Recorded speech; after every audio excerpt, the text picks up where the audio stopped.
much, I understand that hip hop is a branch of the music industry, which is just another branch of the entertainment industry.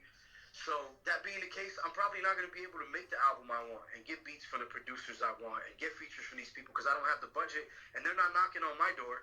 So why the fuck am I going to keep sitting here stressing about that when I can hit the fan base I already have? You know what I'm saying? And give them what they want. They can grow with me. I see their experiences on Instagram, Snapchat, etc. So like things they're going through, like I throw that shit in my music and vice versa. Like, yo, we're on the same page. So I'm rapping for real human beings. And I'm going to continue to do that. I might not necessarily make another 15-track album, but I don't see, stopping music. I don't see that happening anytime soon. You know what I'm saying? But I'm done with the album shit, though. Yeah. I feel you on that, because I do remember when Kanye West had this one run, I think it was back in 2017, where he had like this, he released like an album from the record label every week, but every album had 7 songs on it. So that's why he started off with Daytona with Pusha T, 7 straight songs, and honestly, like that made it that much better personally. Even though like I felt it could have been longer, it was really Well, that's the point. That's the point is you wanted more. Yeah. But you out of the 7, you got to think about it like averages.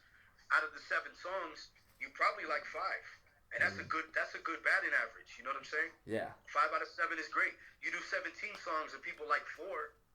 That's not so great. It's pretty shitty. So looking at it from that standpoint, it makes sense too, because every song costs money. So why overproduce if people aren't going to consume that much music anyway? Especially from an independent artist. I mean, like Atmosphere can do it. He's indie, but a cat like myself, I can't do that. I can't afford to do that. Yeah. And so I don't know. That's the part of becoming an up and coming artist, especially self-made and very independent. But how did you come across below system? Shit, I put out my first album. I was in the process of doing that, and I think it was on Twitter, and I sent him the stuff that I had, the mixes that I had at the time, the rough versions. I sent them that, and they were digging it. And I was telling them, hey, I'm I'm looking for a record deal, basically, which is like, the typical shit. But I already understood the industry at that time. So I knew I wasn't going to get, $1 million advance and be flown here and do this and do that. I knew those days were dead. I was just happy with having some type of help to get my first album out there. And doing that was a blessing because I got to work with Master Ace. I got to tour the world. I got to do a lot of stuff. And coming from where I come from, being broke and doing a lot of shit yourself, I got to show a lot of people from here like, yo, yeah, I was in the county jail with you, but I just came back from Spain and, you're doing tattoos, you got a clothing brand, do your fucking thing. You know what I mean? So that's where that came from. I just sent them what I had. And I can't speak for them, but we're still working to this day. I think it was them just basing it off the quality of the music. Because I'm not going to front. They have a pretty great roster from what I know. I mean, because of them, because of Chewie, that's how I found out about the label.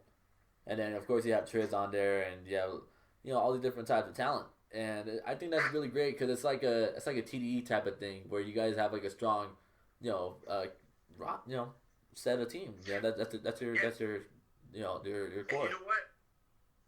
All those dudes are dope, and the dope part is like none of us sound the same. So, we have similarities. There's certain subject matter. There's certain things. There's substance. There's different things where shit aligns. But there's originality. Like they sound like them. I sound like me, and I'm proud of that to be on that label with these dudes. And then plus the veterans that are on there too that inspired me to do what I do. So it's a solid team. You know what I mean? And every time I see them doing something, it makes me feel good too because shit, they're from out here. You know what I'm saying? Yeah. So it's again, it's a blessing to be on Below System and to work with them.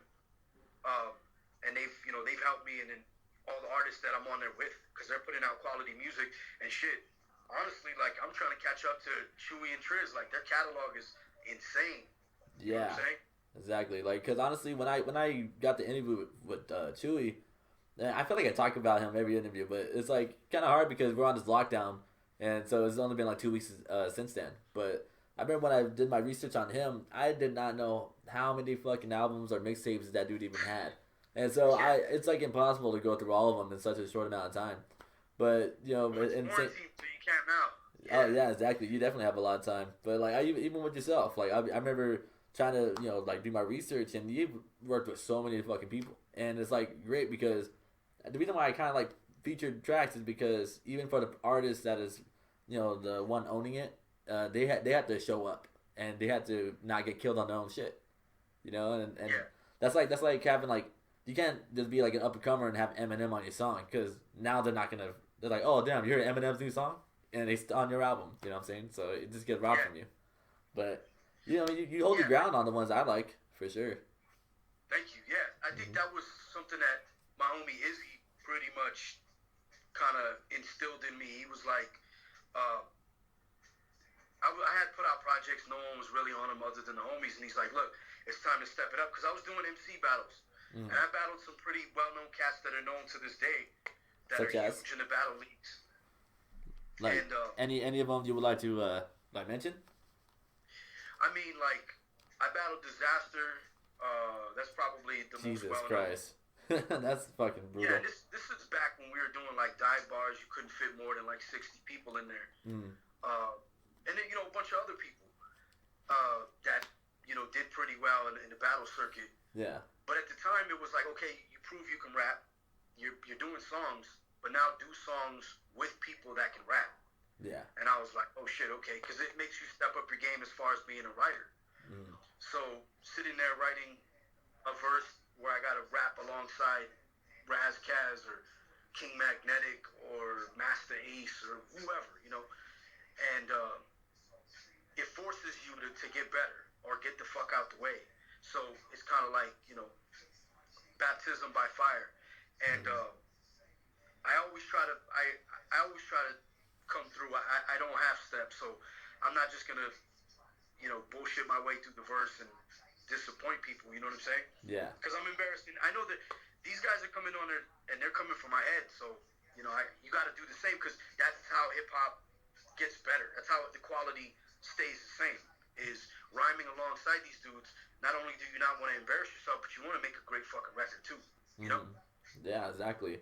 And that's what I feel when it comes to people going on to the radio, is that after people finally reach that plateau, I feel that a lot of them don't take risks anymore. It's just like pure, let me just try to play it safe the whole time. And people think I hate the radio because of that reason, but it's like I don't, because there's people that like Joey Badass and Kendrick Cole, like they all hit the radio, but they're still taking risks and doing something new.